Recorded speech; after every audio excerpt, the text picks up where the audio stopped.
So this is Frederick Walker's memorial. He was employed in 1861 to lead one of the Burke and Will's search parties, and he followed their tracks, which had made obliterated them.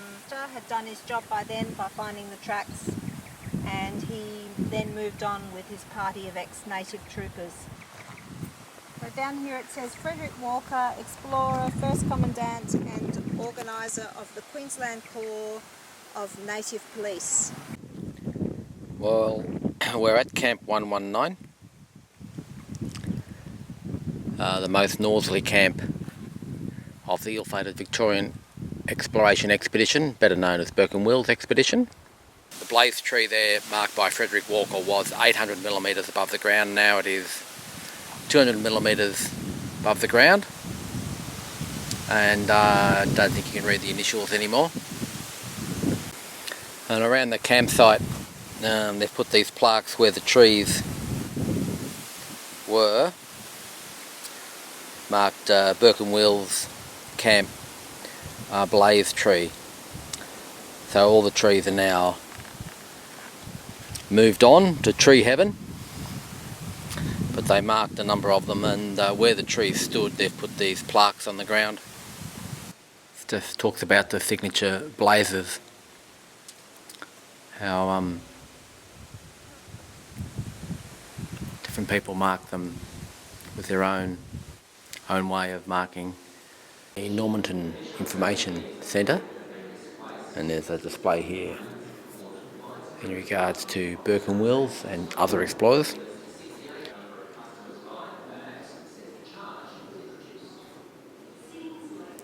There's also what remains of one of the marked trees at Camp 119, which has been preserved.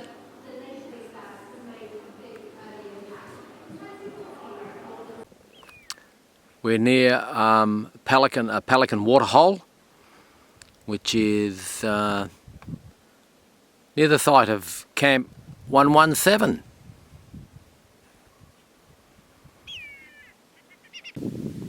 We're at Stanbroke Station.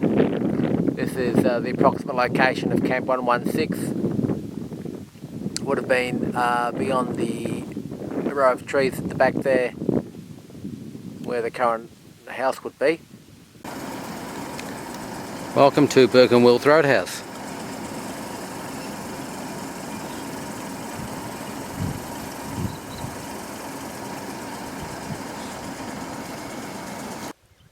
Good morning and welcome to August. This is our camp near Burke and Will's Camp 110.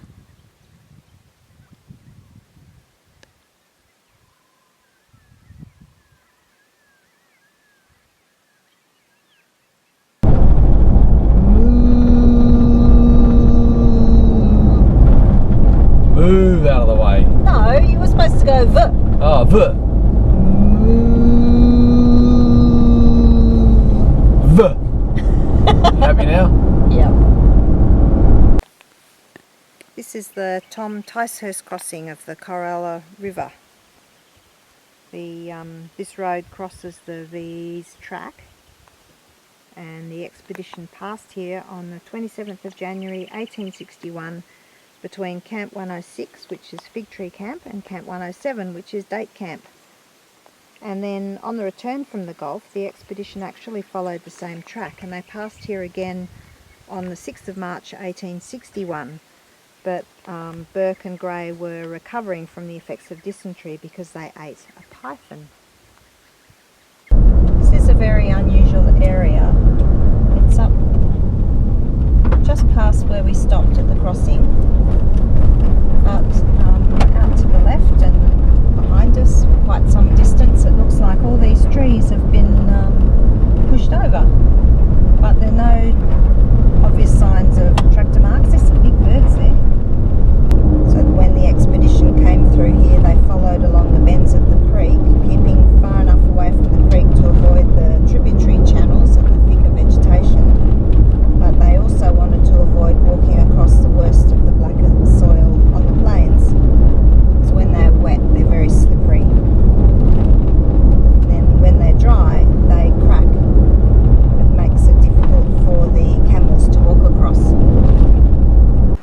We're at Cloncurry, and this plaque, which you've seen before at some other places, is outside the information centre. In the Cloncurry Information Centre, and there is lots and lots of information here on Burke and Wills. This is a blaze tree, or what's left of the blaze tree. A replica of the water bottle. Information on memorials in all the states. Information on the route as well. Wednesday's having a great time. And Burke and Wills travelled through the Selwyn Range, so if we can get to the southernmost point of where these tracks take us, that will be the junction for the Burke and Wills track as well. Tracy, did you find some gold? Tracy thinks she's found some gold.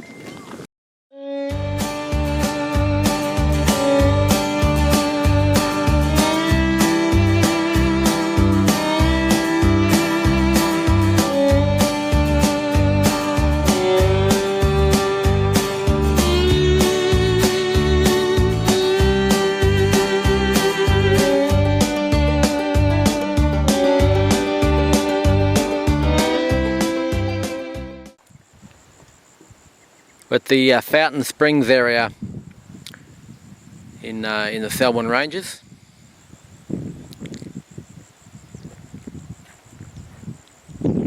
Springs, a little bit of water in the springs just down forward and to the left, but pretty stagnant.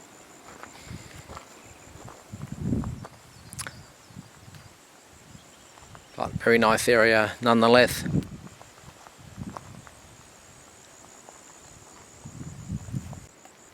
Also been collecting some firewood for our campfire tonight and for some cooking on the fire. Got it stacked on the roof there.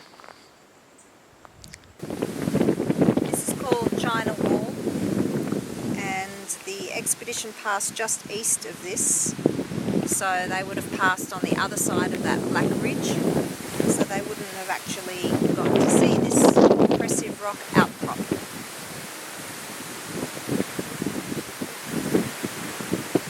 Currently we're around Camp 99, Camp 100.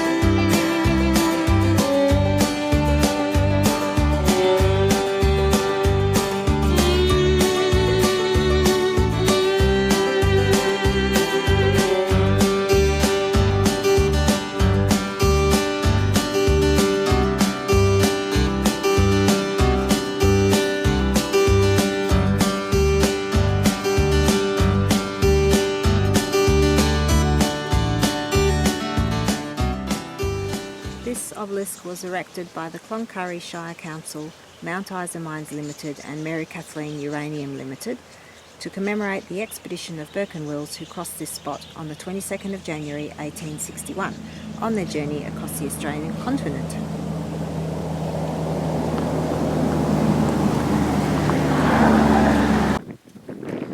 We're on the Cloncurry Duchess Road, south of the Selwyn Ranges. It's quite pretty around here, and if you look over this direction, which would be north west, over towards those hills there, would be the site of Camp 98. Wednesday is getting very excited. She can see some camels.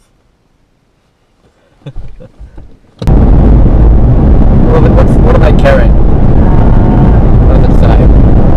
It says take the train, Gatex, Indotech, pivot, sulfuric acid. It's carrying sulfuric acid. Phosphate Hill. Of course. This is the Little Burke River, where the expedition crossed this river on their way to Camp 97, which is just a little bit to the north of here, very close to the river. What we're looking at is a view of the monument, which has nothing really to do with Burke and Wills apart from the fact that they would have seen it as they passed by from roughly where we are. Okay, we've just stopped on the Phosphate Hill Road, pretty well at Camp 94, which is just to the north here by not a long way. It would be pretty well very close to this area. So this is part of Phosphate Hill Road, and we're now sitting on the Wills River. It's split into half a dozen different channels, and this one's the main channel. And then Burke and Wills made Camp 92 on the Wills River, but about 45 kilometres to the south. We've camped where the Burke and Wills, or close to where the Burke and Wills expedition would have crossed pretty well in their footsteps, and we're halfway between Camp 91, which is to the south, direction the car is facing, and 92 to the north, behind the car. And the sun's going down, you can tell by my shadow and the wavy shadow behind me.